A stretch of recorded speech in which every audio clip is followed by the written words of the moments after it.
you get the freaking point. Roar! Roar!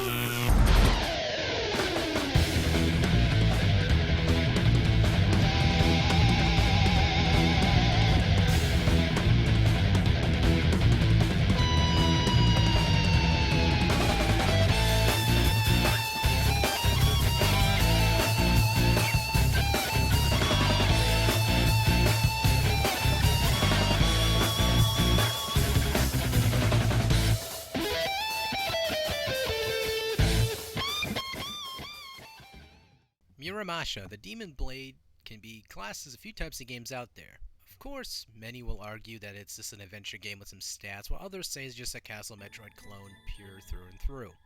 Whatever you call it, it does not matter, haha. Mirochimi, the princess of the Nakuramari, which is possessed by a demon, and the Karikaso, renegade ninja with no memory of his past, pretty much reminds me of a lot of cliche Japanese storylines that are always told through a lot of games. It's pretty cliche either way. The storyline is set up into two different segments for two different characters, the renegade ninja and obviously the princess. These characters of course have their own special ways of course obviously handling things throughout their scenarios. Either way, they're both bitter and cold due to the fact that their persona when they're fighting. When the princess possesses the character is sort of a neutral asshole, so to speak. And obviously the renegade ninja has is of course bitterness. But I'm not gonna ruin too much for you guys. Alright, so the controls in this game are pretty good too as well. If you were to label this game, think of Castlevania Symphony of the Night and slap down some beautiful artwork and you're good to go. Attacking in this game, obviously again, it's down to two buttons just about. Swapping swords and they're damaged by pressing R on your GameCube pad and Z on your nunchuck. Also the gameplay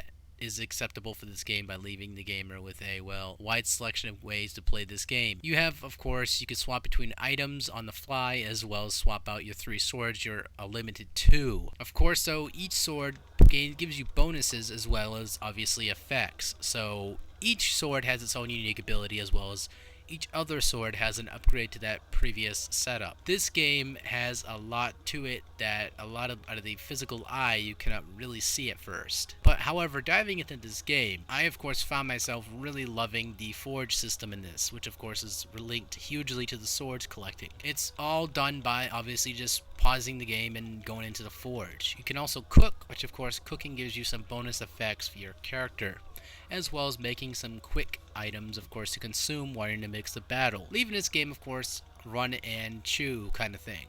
Pardon the pun. Overall, I felt like the controls and also the effect of combat and all that was pretty simplistic. You can hold down the A button for an example and just fly around by holding it down by using the directional pad on your, obviously, analog stick, on your GameCube controller, on, obviously, your classic controller, and your Wiimote, nunchuck. It's really simplistic controls.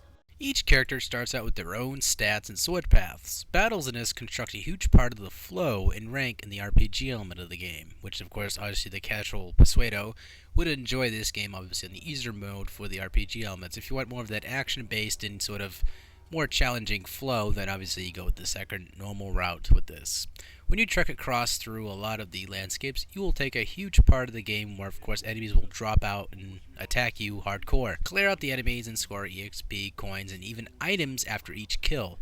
Survival, skill, and quickness gives you a bonus for your soul for collection purposes. So basically you grab souls in this and of course obtain them by putting them into your soul craft, which is obviously use that for your sword in this game. And yes, you need a lot of freaking souls to make swords. Starting off, you're allowed to swap between the two difficulties on the fly by obviously going into the options. Exception to, of course, boss battles. The two modes are named Musho, which is for casual and lets you EXP like no other. And the other mode, which I enjoy like myself much as most others who are hardcore, is Shera, which offers more of a challenge and a little bit lesser EXP on the fly. So basically it puts you running and gunning. The bosses in this game are huge. When I mean huge, I mean freaking Godzilla took a crap for a week, then you see the result. Okay. Here are some of the pros of the game. The design of the characters and of course the landscapes are all very exquisite and also unique in their own special way, even though most of them are relayed and generic and most towns have the same people most of the time, but take it for what it is. I know it's not fully 3D, if not at all, but who gives a crap? Take it for what it is again and just shut up. The replayability is here for, of course, obviously playing both scenarios and the third time to get all the additional swords if you're really into that. And of course, yes, some of the gameplay is a little bit short for most hardcore players out there, but hey, and finally for the pros, the swords. Let's face it, guys, if you're here to play this game, you're here for the freaking swords, not just because of the half-naked boobies and the freaking steamy scenes. And that reminds me, I have to do some quiet time after. Yeah, the swords in this game are pretty fantastic. Every sword has its own special unique abilities, of course, which gives you a reason to incentive to obviously upgrade and find new swords out there from bosses and obviously from forging.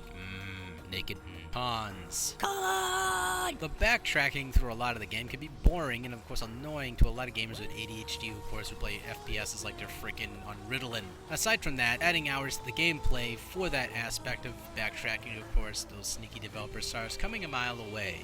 The game after both playthroughs felt kinda short, but I'm assuming that maybe a sequel will be produced in the near future that will of course improve on some gameplay time frames. Obviously I can respect the developers having a short time to produce a lot of these games, consistent on the beautiful work they had to work on, so again, I can respect that entirely, but please guys, let's make it longer and add some variety for characters. Which of course brings us to the next topic, the enemies. Yes, the enemies are plenty to kill out there, but a few dozen does get, let's just say, annoying because you're killing the same variety. Same exact design, same everything. A little bit, obviously, a little bit more harder. But again, you're progressing through the game and you would at least add more variety to this game other than these regenerations of ninjas. Is like, if I wanted to fight the Foot Clan, I'd go play Ninja Turtles 3 or something. Seriously. Overall, I really enjoyed this game, in which to highly tell most Wii players or playees, don't give up on your systems. Buy this game because, well, you need to show some love for your Wiis anyway. So bust them out and start playing with them right now. Do you like that when I talk about your remote? Oh yeah. From out of your crotches and while arm resting, we'll play some of that game for sure. So in closing, with a few lacklusters, this game is a blockbuster game that reminds you that the Wii isn't bad for gaming console after all. Assholes.